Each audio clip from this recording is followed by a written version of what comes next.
Il existe un endroit en Chine où le sol se trouve plus haut que l'altitude de croisière autorisée pour la plupart des avions. Là-haut, l'air est si rare que marcher un peu trop vite peut suffire à vous faire perdre connaissance. Le froid est si brutal que le béton ordinaire peut se transformer en poudre. Et pourtant, en plein milieu de tout cela, la Chine a construit un aéroport parfaitement fonctionnel, pas une petite piste d'atterrissage, pas une base militaire. Un véritable aéroport commercial, avec un terminal brillant, une piste de près de 3 miles de long, et des vols transportant des centaines de passagers chaque semaine.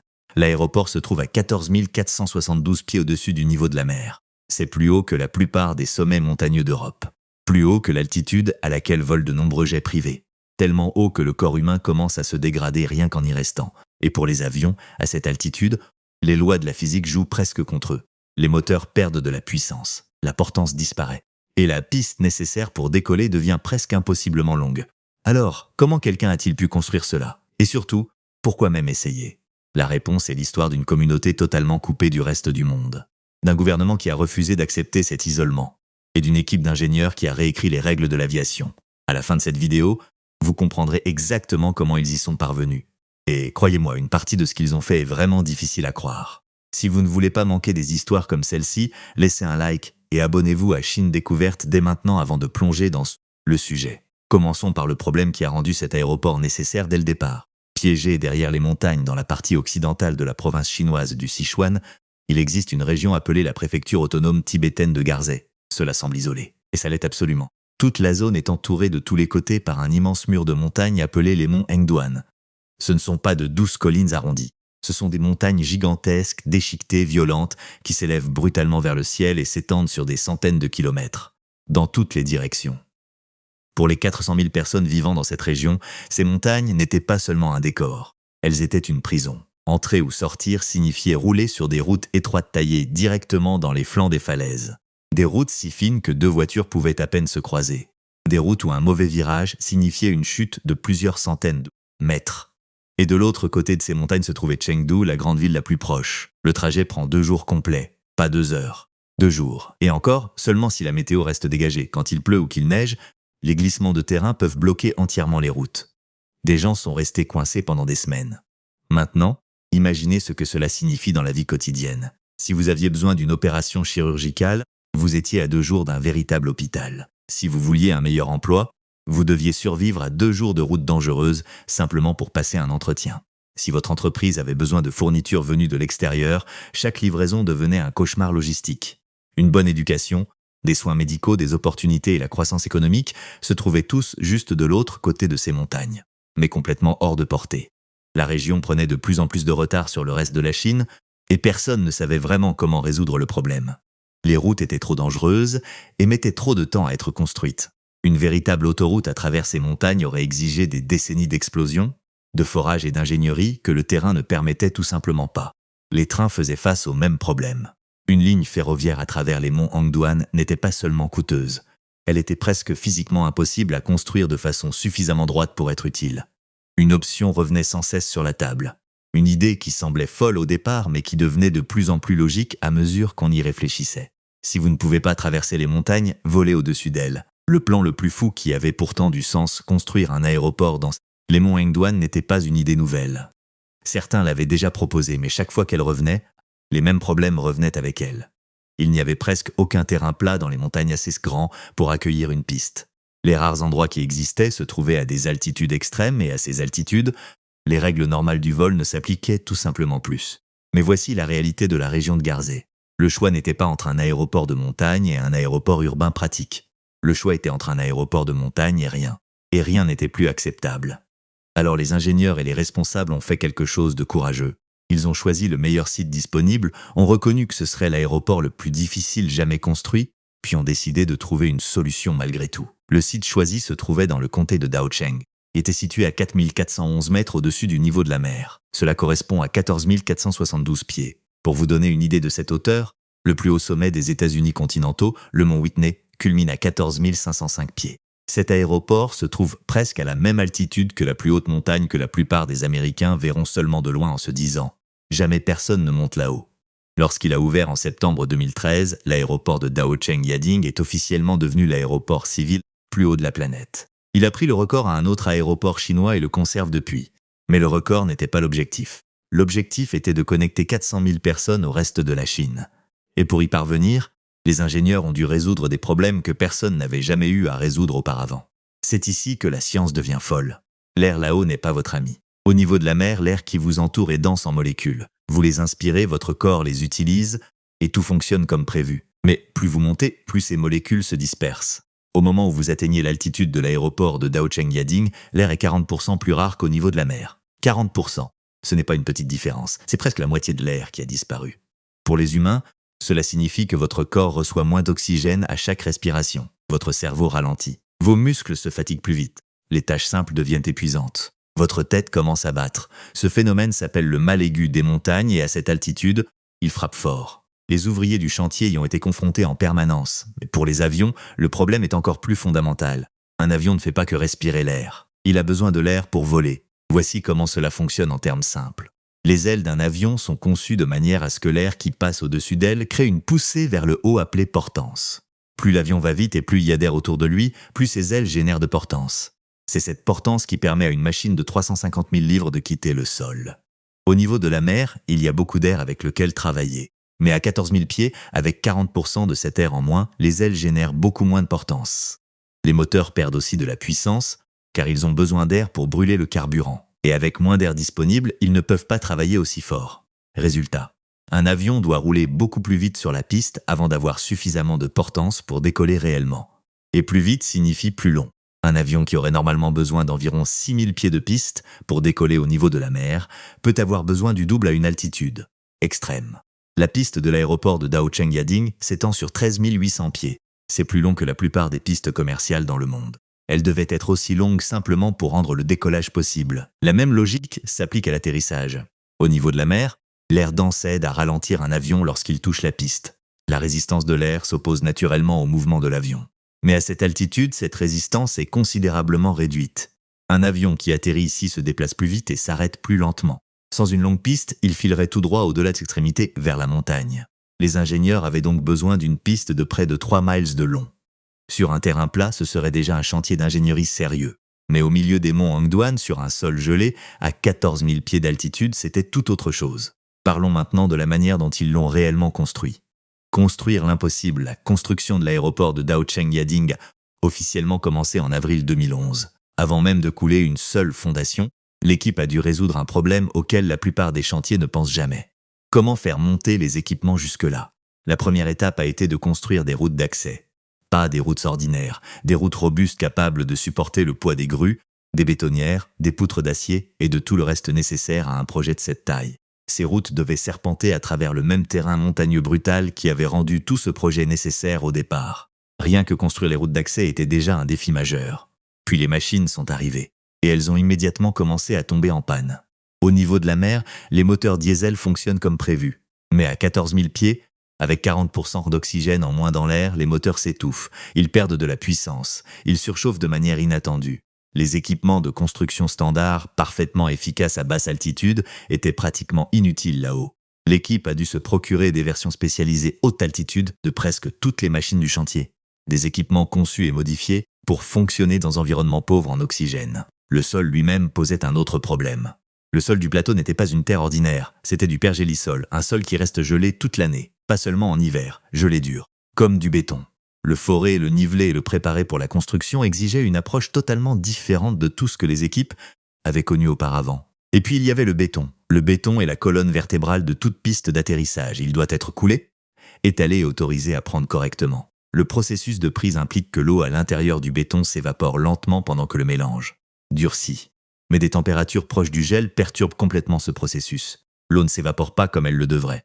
Elle gèle à l'intérieur du béton puis dégèle, laissant derrière elle de minuscules poches d'air qui affaiblissent toute la structure. Une piste remplie de ces points faibles se fissurerait et s'effriterait sous le poids des avions commerciaux en très peu de temps. La solution a été un mélange de béton sur mesure. Les ingénieurs ont ajouté des produits anti-gel et d'autres composés directement dans le béton afin d'empêcher l'eau de geler pendant le processus de prise. Cela a permis au béton de durcir correctement même à des températures proches de zéro, et d'obtenir la résistance et la durabilité nécessaires pour une piste de 13 800 pieds. Couler cette piste a été une entreprise massive. Chaque mètre devait être parfait. Aucun raccourci, aucune section faible, aucune incohérence n'était acceptable, car dans cet aéroport, tout défaut dans la piste n'est pas seulement un problème de maintenance. C'est une question de vie ou de mort. Et les ouvriers qui faisaient tout cela travaillaient dans le même air rare qui causait tous les autres problèmes. Le mal d'altitude était constant. Maux de tête, vertiges, essoufflement, épuisement après un effort minimal. L'équipe a géré cela en faisant tourner fréquemment les ouvriers pour que personne ne soit exposé trop longtemps à l'air raréfié. Toute personne présentant des symptômes sérieux était immédiatement retirée du site et recevait de l'oxygène. Les ouvriers occupant les postes les plus exposés transportaient avec eux des bouteilles d'oxygène individuelles pendant le travail. 2 années de travail dans ces conditions ont produit quelque chose de remarquable. Mais la piste n'était que la moitié de l'histoire. Un terminal qui vous maintient en vie.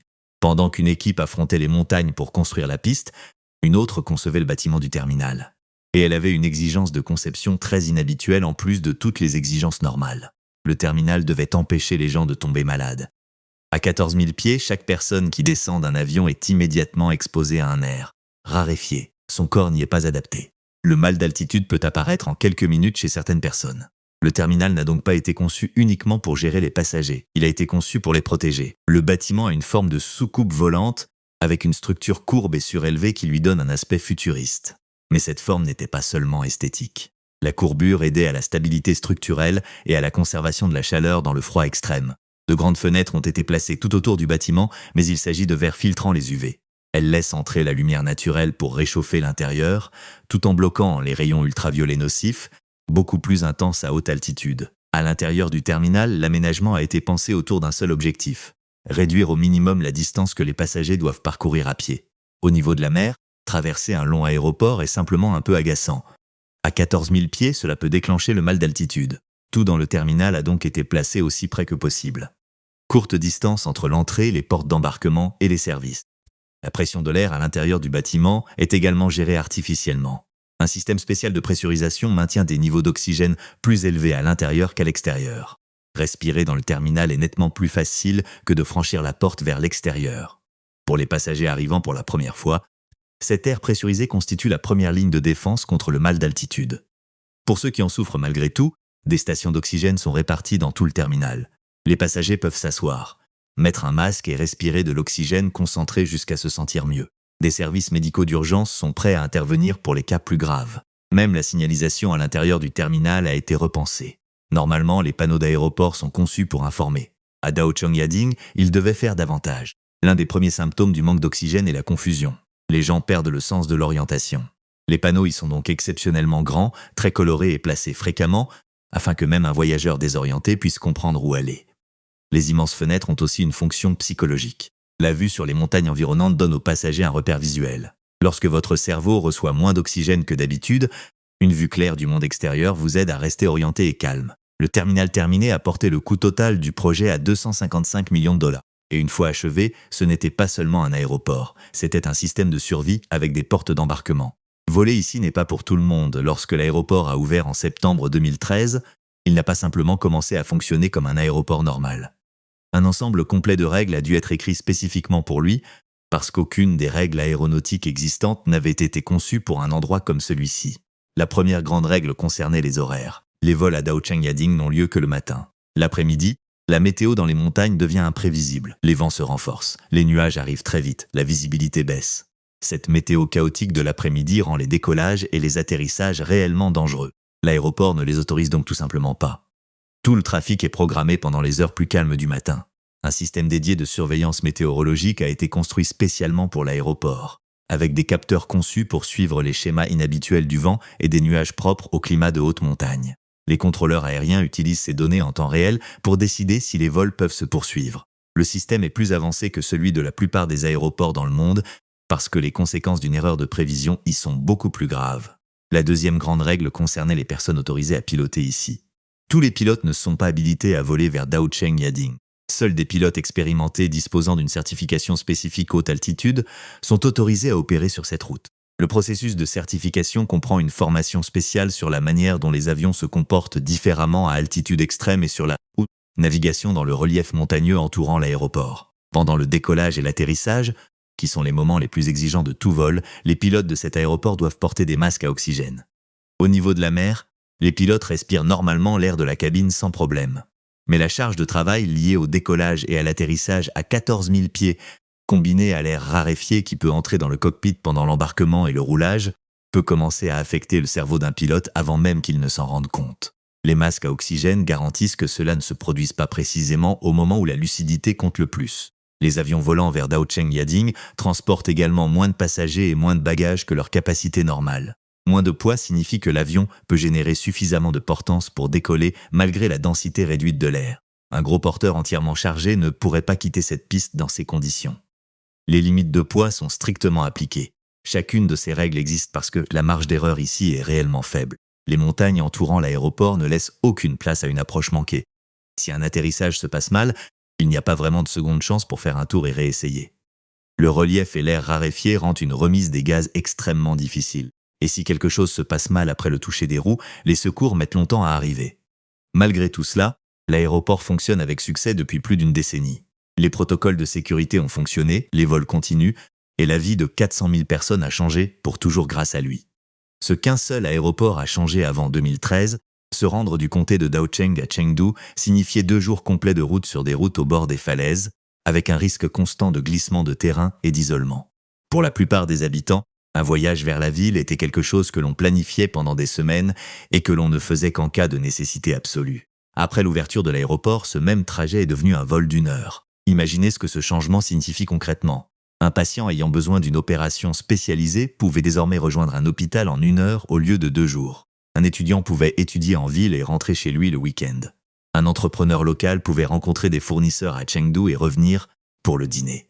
Le mur montagneux qui avait isolé cette communauté pendant des générations n'était soudain plus une barrière. Le tourisme a rapidement suivi. La région de Garzê abrite certains des paysages les plus spectaculaires de toute la Chine.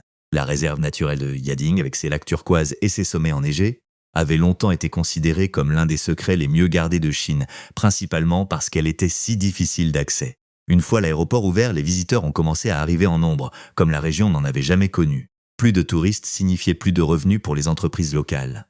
De nouvelles maisons d'hôtes ont ouvert. Les restaurants se sont agrandis. Des entreprises de visites guidées sont apparues. L'économie qui stagnait depuis des décennies a commencé à croître. Mais la croissance vient toujours avec des complications. Les experts ont exprimé des inquiétudes quant à la capacité de l'environnement naturel de la région de Garzê à supporter cette hausse de l'activité humaine. L'écosystème là-haut est fragile. Le même isolement qui a tenu les gens à distance pendant si longtemps a aussi préservé les terres. Plus de visiteurs signifie plus de déchets, plus de bruit, plus de pression immobilière. La conservation et le tourisme doivent désormais trouver un moyen de coexister dans un lieu qui n'avait jamais été conçu pour l'un ou l'autre. Cette tension est réelle, et elle continue. L'aéroport qui a sauvé une économie pourrait aussi menacer la nature même qui rend la région digne d'être visitée. C'est l'héritage complexe de l'aéroport de Daocheng Yading. C'est une déclaration à 255 millions de dollars affirmant que l'ingéniosité humaine peut résoudre des problèmes qui semblent totalement insolubles. C'est la preuve que l'ingénierie, la créativité et l'obstination peuvent franchir les barrières les plus dures que la nature place devant nous. Et en même temps, c'est un rappel que résoudre un problème peut ouvrir la porte à toute une nouvelle série de questions. Les avions volent. Les habitants sont connectés. Les montagnes sont toujours là, aussi gigantesques qu'elles l'ont toujours été. Mais maintenant, pour la première fois, elles ne sont plus un mur. Si cette histoire vous a semblé aussi incroyable qu'à nous, appuyez sur le bouton like et abonnez-vous à Chine Découverte pour ne pas manquer ce que nous couvrirons ensuite. Et si vous voulez soutenir directement le travail nécessaire pour produire ces vidéos, vous pouvez aussi nous offrir un café via Buy Me a Coffee. Chaque soutien nous aide à continuer à raconter des histoires comme celle-ci. Et dites-nous en commentaire, pensez-vous que des aéroports comme celui-ci valent le risque pour l'environnement qui les entoure? Ou les bénéfices pour la communauté locale l'emportent-ils sur tout le reste? Écrivez votre réponse dans les commentaires.